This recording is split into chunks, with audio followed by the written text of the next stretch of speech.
हम दीवानों का क्या परिचय। कुछ चाव लिए, कुछ चाह लिए, कुछ कसकन और कराह लिए, कुछ दर्द लिए, कुछ दाह लिए, हम नौ सिखिए नूतन पथ पर चल दिए प्रणय का कर विनिमय, हम दीवानों का क्या परिचय। तो एक कविता के ऐसे दीवाने जिनका परिचय वो स्वयं हो सकते हैं, ऐसे डॉक्टर शिवू मंबर जी को मैं आमंत्रित करती हूँ। निवेदन के साथ एक बार पूरा सदन जोरदार तालियों के साथ आमंत्रित करें मंबर।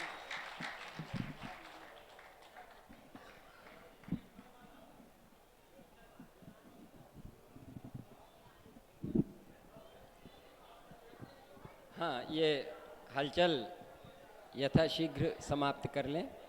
आपकी 4 पंक्तियां पढ़ी थीं, आज हम उनको आपके मुख से सुनना चाहते हैं। तो मैं साधुवाद देता हूं प्रधानमंत्री को कि उन्हें हिंदी के किसी कवि की कुछ पंक्तियां याद रहीं। संदर्भ श्री राम का है।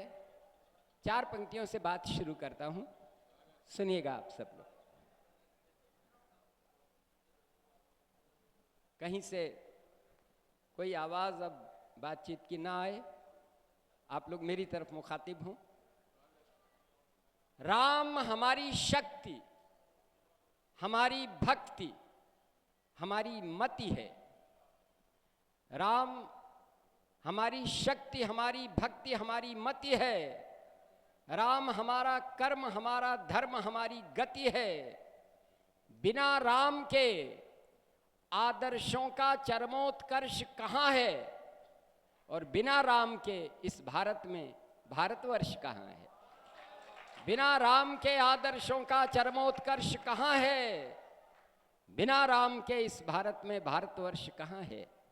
वैसे मैंने गज़लों के अशार बहुत कहे हैं, और गज़ल जहाँ तक हो सके प्रेम की भाषा में बात करने की कोशिश करती है।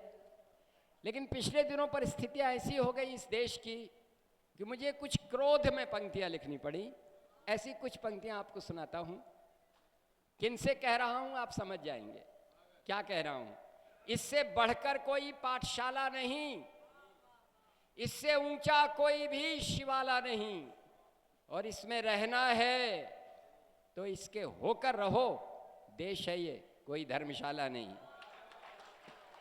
इससे बढ़कर कोई पाठशाला नहीं, इससे ऊंचा कोई भी शिवाला नहीं, इसमें रहना है तो इसके होकर रहो, देश है ये कोई धर्मशाला नहीं। मेरा सारा का सारा व्यक्तित्व थरथरा गया जब पिछले दिनों टीवी पर मैंने एक बहुत बड़े नेता को ये कहते हुए सुना कि हम किसी भी कीमत पर, आप मानते होंगे माँ इस देश को, हम नहीं मानते, हम इसको एक मुल्क मानते हैं, अपने आप को इस मुल्क का शहरी मानते हैं, तो इसलिए हम मुल्क की तरक्की की बात कर सकते हैं, लेकिन माँ जैसी कोई बात नहीं कह सकते। मुझे लगा एक नारा 75 साल से गलत लगाया जा रहा है। 4 कौमों के लोगों को भाई भाई बताया जा रहा है। हिंदू, मुस्लिम, सिख, ईसाई, आपस में सब भाई भाई। असहमति प्रकट करते हुए मैंने कहा, चोट खा चुप रहें ये मुनासिब नहीं, धृष्टताएं सहें ये मुनासिब नहीं, और माँ को माँ कहने में जिनको संकोच हो उनको भाई कहें ये मुनासिब नहीं। आप हमारे पड़ोसी हो सकते हैं, आप हमारे पड़ोसी हो सकते हैं, बहुत अच्छे रिश्ते हम आपसे रखेंगे, लेकिन माँ के कारण ही भाई का रिश्ता होता है। भाई शब्द को कलंकित मत करिए, अच्छे पड़ोसी बन करके हमारे पड़ोस में रहिए, भाई मत बनिए। क्योंकि जो हमारी माँ है, अगर आप उसको माँ की दृष्टि से नहीं देख सकते तो क्षमा करें, हम आपके भाई नहीं हैं, हम आपके पड़ोसी। और इसी संदर्भ में जवान बैठे हुए हैं यहाँ पर, मेरी दृष्टि में जवानी की परिभाषा क्या है? जो राहें नई बनाए, जो कांटों में मुस्काए, जवानी उसको कहते हैं। जो राहें नई बनाए, जवानी उसको कहते हैं। जो कांटों में मुस्काए, जवानी उसको कहते हैं। जो राहें नई बनाए, जवानी उसको कहते हैं। चलते चलते लड़खड़ा जाए ये भी मुमकिन है, पर जो गिरकर फिर उठ जाए जवानी उसको कहते हैं, जो गिरकर फिर उठ जाए जवानी उसको कहते हैं। इन पंक्तियों को लिखने के बाद मुझे संतोष हुआ कि मैंने अपने समय की बात को कहने की चेष्टा की। दो चार शेर सुन लीजिए और अंत में एक प्रयोग जो आजकल मैं कह रहा हूँ उसको कह करके अपनी बात को समाप्त करूँगा। दो चार शेर सुन ले। हाँ,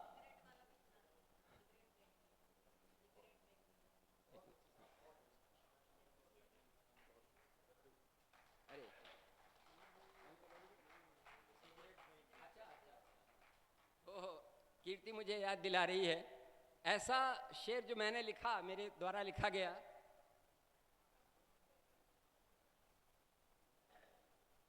वो एक अध्यापक ही लिख सकता है। हुआ ये कि मुझे राजभवन में कविता पढ़ने का अवसर मिला। जब मैं वहाँ गया तो बड़ी शान और शौकत थी, अच्छा लगा, राजभवन बहुत अच्छा लग रहा था। वहीं पर मेरा पुराना एक शिष्य, एक स्टूडेंट बड़ा अधिकारी बन गया था। उसे पता नहीं था कि मैं अचानक उसके सामने आ जाऊंगा। ऐसा कुछ हुआ संयोग कि मैं उसके सामने आ गया। उसने एक हरकत की, एक शेर मैंने अपने लिए लिखा, एक शेर उस बच्चे के लिए लिखा। अब दोनों शेर सुन लीजिए। राजभवनों का सफर अच्छा लगा, किंतु फिर अपना ही घर अच्छा लगा। राजभवनों का सफर अच्छा लगा, किंतु फिर अपना ही घर अच्छा लगा। और वो पंक्ति बच्चे के लिए कि देख मुझको उसने सिगरेट फेंक दी, ये अदब उसका ये डर अच्छा लगा। देख मुझको उसने सिगरेट फेंक दी, ये अदब उसका ये डर अच्छा लगा। मेरे भाई ने काले बालों की बात कही थी, सच्ची है ये बात। वास्तव में हमारे लोगों के साथ ऐसा होता है। मेरे मित्रों ने कहा मुझसे, और मैं सच में एक दुकान पर बाल काले करने की दवाई लेने के लिए चढ़ा। संयोग से उसी समय मेरे कुछ छात्र दुकान से नीचे उतर रहे थे। उन्होंने पांव छुए, बाल मेरे सफ़ेद हो चुके थे, तब हो चले थे। मैंने उनकी आंखों में झांका और मुझे देखा, कुछ उत्तर मिला मुझे। मैं बिना दवाई लिए हुए वहाँ से वापस आया और अगले दिन मैंने अपने मित्रों को कहा कि कल मेरे बच्चे मुझे एक शेर पकड़ा गए, सुनाता हूँ आपको। बड़ी मुश्किल से बालों पे सफ़ेदी हमने पाई है, बड़ी मुश्किल से बालों पे सफ़ेदी हमने पाई है, इसे पाने को आधी उम्र की कीमत चुकाई है, इसे पाने को आधी उम्र की कीमत चुकाई है। बिवाई पाँव की हाथों के ये छाले बताएंगे, हमारी जेब में गाढ़े पसीने की कमाई है, हमारी जेब में गाढ़े पसीने की कमाई है। और एक शेर सुनिएगा कि मोहब्बत दोस्तों से की। मेरी बहन कहती है कि जिसने पाँव में कांटे बिछाए उसके लिए मैंने गुलाब दिया। मैं इसको कैसे कहता हूँ, मोहब्बत दोस्तों से की, मोहब्बत दुश्मनों से की, ये दौलत हमने अपने दोनों हाथों से लुटाई है, ये दौलत हमने अपने दोनों हाथों से लुटाई है। और यहाँ जो कवि आते हैं आपसे सबसे कभी ताली की मांग करते हैं, कभी कहते हैं ध्यान से सुनिएगा। मैं भी प्रार्थना करता हूँ, क्या कहता हूँ, अदब से बाँचना उसको। कवि को आपका प्यार चाहिए, आपकी श्रद्धा चाहिए, अगर उसने साधना की है तो। मोहब्बत दोस्तों से की, मोहब्बत दुश्मनों से की, ये दौलत हमने अपने दोनों हाथों से लुटाई है। और अदब से बाँचना उसको कि हर कवि की हथेली पे विधाता ने बहुत गहरी हृदय रेखा बनाई है, विधाता ने बहुत गहरी हृदय रेखा बनाई। और अंतिम 3 टिप्पणियां, 3 पंक्तियों की। मैंने 3 महिलाएं मेरे जीवन में आईं, 72 साल की उम्र में बता रहा हूं आपको। और ये 3 महिलाएं जो मेरे जीवन में आईं, आपके भी जीवन में आती हैं, सबके जीवन में आती हैं। कौन किस समय आया और उसने क्या दिया। जब मैं 30 साल का था तो हम एक अद्भुत शक्ति का हमने स्वागत किया। अब उस महिला के बारे में मेरी 3 पंक्तियां सुनिएगा।